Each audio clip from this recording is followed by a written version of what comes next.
Hello friends, welcome to my channel. আজ আমি তোমাদের জন্য নিয়ে চলে এসেছি আরও একটা নতুন ড্রয়িং। আজ এখানে আমি করে দেখাবো একটা জিনট্যাঙ্গেল আর্ট। সাথে তোমরা শুনবে একটা গল্প। যদিও আমি অত ভালো রিডিং পড়তে পারি না, তাও একটু চেষ্টা করছি ছোটোখাটো। আজকের গল্পটার নাম জ্যাঠামশাইয়ের তালা। লিখেছেন উল্লাস মল্লিক। জ্যাঠামশাই বলে উঠলেন, সর্বনাশ!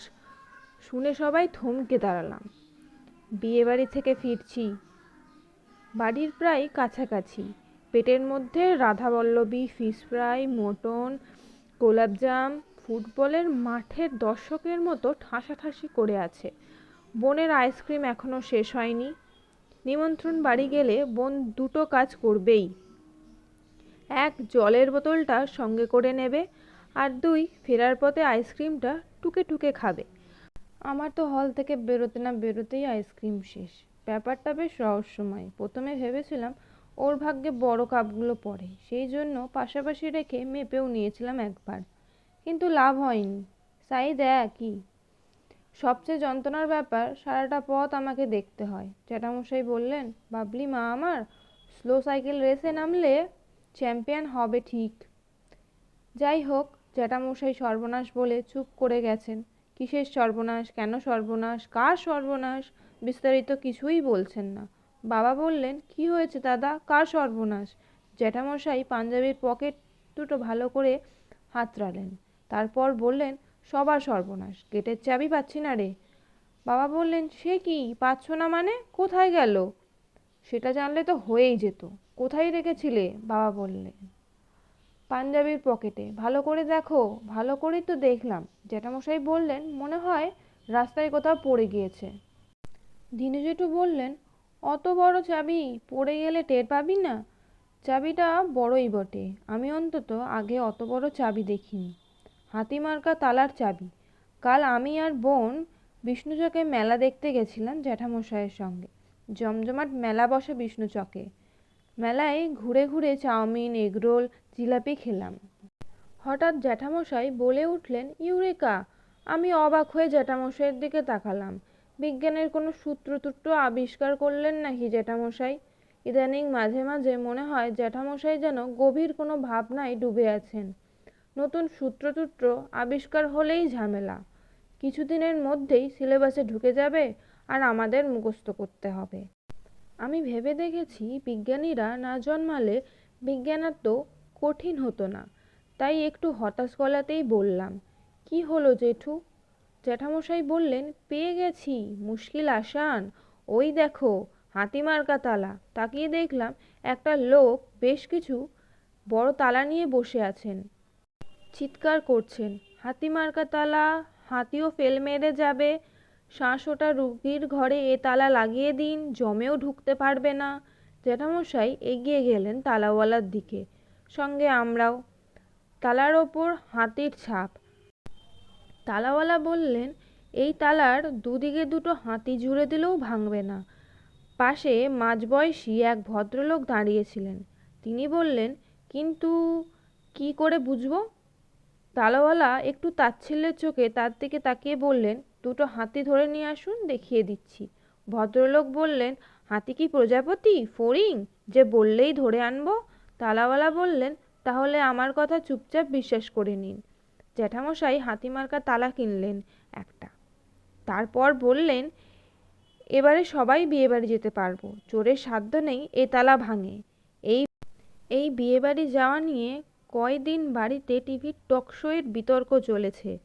মায়ের পিসিমার বাড়ি বারুইপাড়ায়, আমাদের বাড়ি থেকে হাঁটা পথ। মায়ের পিসতুতো ভাইয়ের বিয়ে, সপরিবারের নিমন্ত্রণ। কিন্তু মুশকিল হচ্ছে, কদিন আগেই পাড়ায় পরপর দুটো চুরি হয়ে গেছে। প্রথম চুরিটা হলো রাধাকান্ত রায়ের বাড়িতে। একটা নামি রেসিং সাইকেল আর রান্নাঘরের বেশ কিছু বাসনকোসন গেল। বেশ হইচই পড়ে গেল পাড়ায়। রাধাকান্ত বাবুর বাড়ির দুটো পরে আমার বন্ধু ছোটনের বাড়ি। ছোটন পরের দিনই একটা কুকুর কিনে আনলো। ঝোলা ঝোলা কান, ঝাঁকড়া লোমওয়ালা লেজ, দেখলেই কোলে তুলে নিয়ে আদর করতে ইচ্ছা করে। ছোটন বলল, বিদেশি কুকুর, একটু বড় হলেই এই কুকুর সিংহের সঙ্গে পাঙ্গা নিতে পারবে। চোরের বাপ ঠাকুরদা বাড়ির ছায়া মারাতে পারবে না, কিন্তু মুশকিল হলো দুদিন পর ছোটনদের বাড়িতে চোর পড়ল। চোর নাকি তার বাপ ঠাকুরদা, কে এসেছিল জানি না, কিন্তু সে কুকুরটাকেই চুরি করে নিয়ে পালালো। সেই থেকে গোটা পাড়া আতঙ্কে। কবে না কবে কার বাড়িতে রাতে অতিথি চলে আসে, এর মধ্যেই এসে গেছে সেই নেমন্ত্রণ। এখন বাড়ি ফাঁকা রেখে যাওয়া তো সম্ভব নয়। মা বলেছিলেন সবাই যাক, আমি বাড়িতে থাকি, কিন্তু সেটা কি করে হয়, বিশেষ করে বিয়েটা যখন মায়ের পিসতুত ভাইয়ের। সেই ভাই আবার দিদি বলতে আত্মহারা। ব্যাপারটা তাহলে শিবহীন যক্ষের কাছাকাছি চলে যাবে। বাবাকে যেতেই হবে, কারণ নতুন বউ বাবার কলিগের মেয়ে। তিনি বাবাকে বিশেষ করে অনুরোধ করেছেন থাকার জন্যে। তাহলে বাকি থাকলো জ্যাঠামশাই। কিন্তু জ্যাঠামশাই নেমন্তন্ন বাড়ি সহজে কামাই দেন না।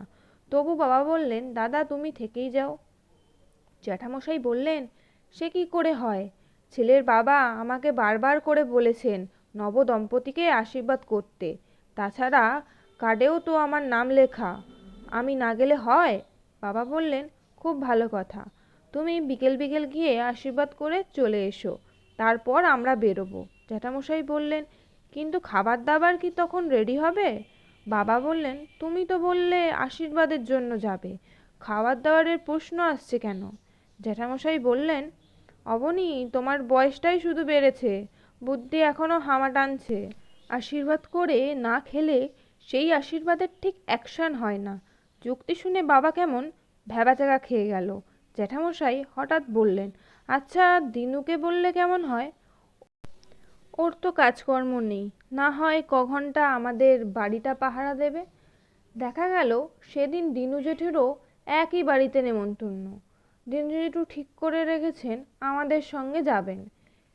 এই যখন অবস্থা, ঠিক তখনই বিষ্ণুচকের মেলায় জ্যাঠামশাই পেয়ে গেলেন হাতিমার্কা তালা। বাবা গিয়েছেন চাবি খুঁজতে।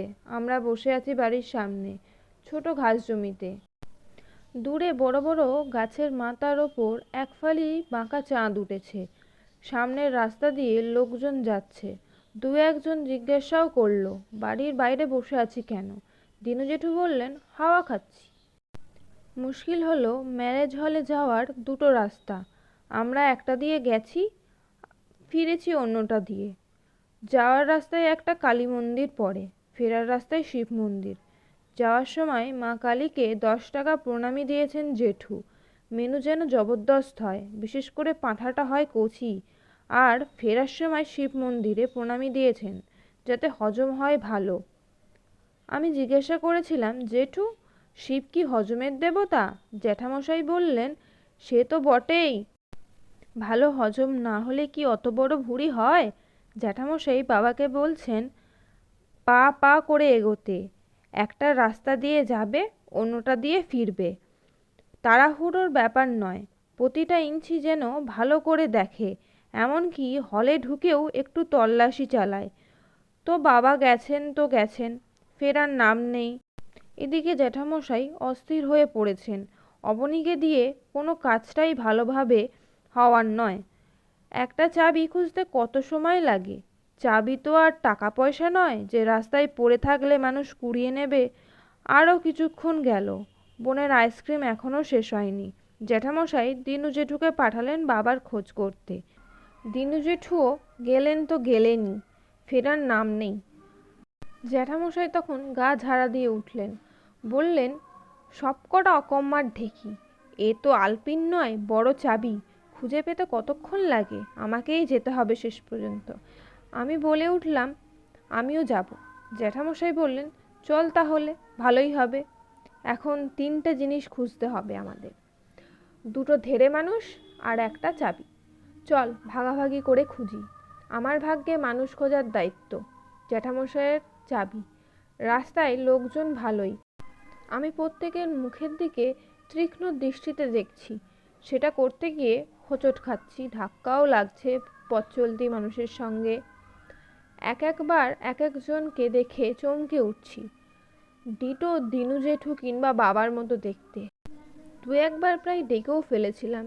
এই অভিযানে না বেরোলে জানতেই পারতাম না এলাকায় বাবা বা দিনু জেঠুর মতো দেখতে এত লোক আছে। এদিকে চাবি খুঁজতে গিয়ে কত কিছু যে খুঁজে পেলেন জ্যাঠামশাই। মেয়েদের চুলের 3টে ক্লিপ, একটা গ্যাস লাইটার, 2টো সস্তা পেন, একটা ছুরি, একটা ছোট কাঁচি, হাফ পাতা লাল টিপ, একটা অর্ধেক খরচ হওয়া সুতোর টোটা, স্ক্রুড্রাইভার আর খুচরো 13 টাকা।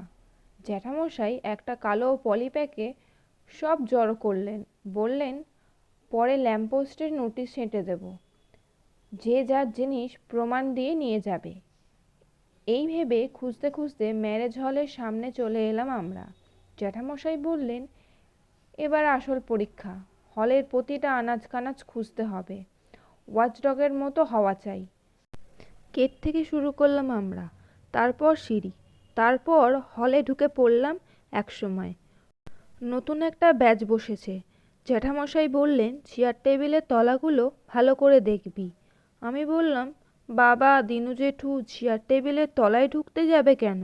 জ্যাঠামশাই খুব বিরক্ত হয়ে বললেন, ওহ, চেয়ার টেবিলের তলায় ওরা থাকবে কেন? আমি চাবি খুঁজতে বলেছি। আমি বললাম ও, আসলে আমার ভাগ্যে তো মানুষ ছিল। জ্যাঠামশাই বললেন এখন মানুষ ফানুষ বাদ দাও, আমাদের দুজনের লক্ষ্য একই, চাবি। ধরো তুমি ব্রাজিল, আমি আর্জেন্টিনা, দুজনের টার্গেট একই, বিশ্বকাপ। বুঝেছ? বুঝেছি তো বটেই, কিন্তু ব্রাজিলে আমার বিরাট আপত্তি। আমার ফেভারিট আর্জেন্টিনা। তাই দল বদলের কথা বলতে গেলাম জ্যাঠামশাইকে, কিন্তু তার আগেই হন্তদন্ত হয়ে এলেন ছেলের বাবা পরেশবাবু। ঘামে ভেজা পাঞ্জাবি, মাথার চুল এলোমেলো, দৃষ্টি বিভ্রান্ত, বোঝাই যাচ্ছে চাপ সামলাতে পারছেন না। জ্যাঠামশাইকে দেখেই বলে উঠলেন, ধরণীধর বাবু, আপনি এখনো খাননি? বাড়ির আর সব কোথায়? জ্যাঠামশাই বললেন, না মানে তারা তো সব বাড়ি চলে গেছে। পরেশবাবু বললেন, বুঝেছি, এক ব্যাচে জায়গা হয়নি। আসলে হলটা একটু ছোট হয়ে গেছে। পরেশবাবু একরকম জোর করেই আমাকে আর জ্যাঠামশাইকে বসিয়ে দিলেন। তারপর জ্যাঠামশাইয়ের হাত থেকে কালো পলিপ্যাকটা প্রায় ছিনিয়ে নিয়ে বললেন, আপনি আবার এসব উপহার টুপহার আনতে গেলেন কেন? আপনি এসেছেন এটাই আমাদের কাছে অনেক। চেয়ে চিনতে নেবেন কিন্তু নিজের মনে করে। জ্যাঠামশাইকে কিছু বলতে না দিয়ে পরেশবাবু মিশে গেলেন ভিড়ের মধ্যে। জ্যাঠামশাই বললেন, কী রে, খেতে পারবি? আমি বললাম, হ্যাঁ হ্যাঁ, সে কখন খেয়েছি, খিদে লেগে গেছে। জ্যাঠামশাই বললেন, আমারও। কতটা হেঁটেছি বল। দ্বিতীয়বারের খাওয়া দাওয়া ভালোই হয়েছে, একটু দুশ্চিন্তা নিয়ে খাচ্ছিলাম অবশ্য। কালো পলিথিনের প্যাকেটের মধ্যে যদি কেউ উঁকি দিয়ে দেয় তো খেল খতম। যাই হোক, তেমন কিছু ঘটেনি। খাওয়া দাওয়ার পর আমরা অন্য রাস্তা দিয়ে এলাম। এ রাস্তাতেও চাবির টিকি পাওয়া গেল না, তবে একটা নস্যির কৌটো পেলাম। ফিরে এসে দেখলাম বাবা আর দিনু জেঠু পৌঁছে গেছে। ওরা নাকি যখন চাবির খোঁজে হলের ভিতর ঘোরাঘুরি করছিল, ওদেরও ধরে খেতে বসিয়ে দিয়েছে গৃহকর্তা। শুনে বোন বলল, মা চলো না, আমরাও চাবি খুঁজতে যাই। মা ধমক দিয়ে বললেন, তোমার আইসক্রিম এখনো শেষ হলো না, আবার চাবি খুঁজতে যাবে? জ্যাঠামশাই হঠাৎ বলে উঠলেন, আচ্ছা, একটা কাজ করা যায় না? দিনু জেঠু বললেন, কি? পরপর দুবার বিয়েবাড়ি খেয়ে গায়ে যেন হাতির বল পেয়েছি। তোমাদেরও নিশ্চয়ই তাই। এসো তালাটা ধরে তিনজনে টান দিই। দিনু জেঠু বললেন, কিন্তু এ তো দড়ি নয়, তালা, তিনজনে ধরবো কি করে? জ্যাঠামশাই বললেন, বুদ্ধি থাকলেই উপায় হয়। একজন প্রথমে তালা ধরবে, তার কোমর ধরবে আর একজন, তার কোমর ধরবে আর একজন, তারপর একসঙ্গে হেইয়ো মারো। দিনু জেঠু বললেন, যুক্তি মন্দ নয়, আমি প্রথম তালা ধরবো। বাবা বললেন, ভগবান, আর কি লেখা আছে কপালে? জ্যাঠামশাই বললেন, অবনী, ধৈর্য এত কম হলে হয় না, জীবনে কিছু করতে গেলে ধৈর্য চাই। তোমার কি গাছতলায় রাত কাটানোর ইচ্ছে? নাও, লাইনটা আগে করে ফেলো, তারপর আমরা রেলগাড়ির মতো একটু একটু করে এগিয়ে যাব দরজার দিকে। দুবার খেয়ে আমিও শরীরে হাতির না হলেও ষাঁড়ের শক্তি টের পাচ্ছিলাম। ফলে রেলগাড়ির শেষ বগি হওয়ার আবেদন পেশ করলাম বড়দের কাছে, কিন্তু পত্রপাঠ নাকচ হয়ে গেল। রেলগাড়ি একটু একটু করে এগোতে লাগলো দরজার দিকে। ইঞ্জিন দিনু জেঠু, দুটো বগি জ্যাঠামশাই আর বাবা। বগি হতে না পারার দুঃখ ভুলতে আমি মুখ দিয়ে আওয়াজ করতে লাগলাম, কু ঝিকঝিক কু। কয়েক পা এগিয়েই রেলগাড়ি থেমে গেল। ইঞ্জিনের দাবি প্রথম বগি তাকে কাতুকুতু দিচ্ছে, এদিকে প্রথম বগির দাবি দ্বিতীয় বগি তাকে চিমটি কাটছে। যাই হোক, গাড়িকে গন্তব্যে পৌঁছাতেই হবে, তাই ঝগড়া মিটিয়ে আবার যাত্রা শুরু করলো রেলগাড়ি। রেলগাড়ি থামলো দরজার সামনে। দিনু জেঠু তালায় হাত দিয়েই বলে উঠলেন, এ কী রে ধরনী, কী কাণ্ড করেছিস? তুই তো চাবিই দিসনি, চাবি তো লাগানোই আছে তালায়। বাবা বললেন, সত্যিই তো, দেখো কাণ্ড। মা গিয়ে এসে বললেন, ও মা, তাই তো। দিনু জেঠু বললেন, ধরনীর ওই রকম কাজ কারবার, ভাগ্যিস চুরি টুরি হয়ে যায়নি। জ্যাঠামশাই খুব তাচ্ছিল্যের সঙ্গে বললেন, দিনু, কবে তোর বুদ্ধি পাকবে? এ হলো হাতি মার্কা তালা, ঝোলানো থাকলেই যথেষ্ট, চোর ঘেঁষবে না, চাবি দেওয়া থাক বা না থাক। আর কিছু না বলে জ্যাঠামশাই গটগট করে ঢুকে গেলেন বাড়ির ভেতরে। এই ছিল আজকের গল্প। আমার এই নতুন প্রচেষ্টাটা তোমাদের কেমন লাগলো একটু কমেন্টের মাধ্যমে জানিও। আর এই ড্রয়িংটাও তোমাদের কেমন লাগলো অবশ্যই জানাতে ভুলো না কিন্তু। আর আমার চ্যানেলের ভিডিওগুলো যদি তোমাদের ভালো লেগে থাকে তাহলে কিন্তু অবশ্যই অবশ্যই করে লাইক, শেয়ার আর সাবস্ক্রাইবটা করে রেখো, তাতে করে নতুন ভিডিওর নোটিফিকেশান তোমাদের কাছে সবার আগে পৌঁছে যাবে।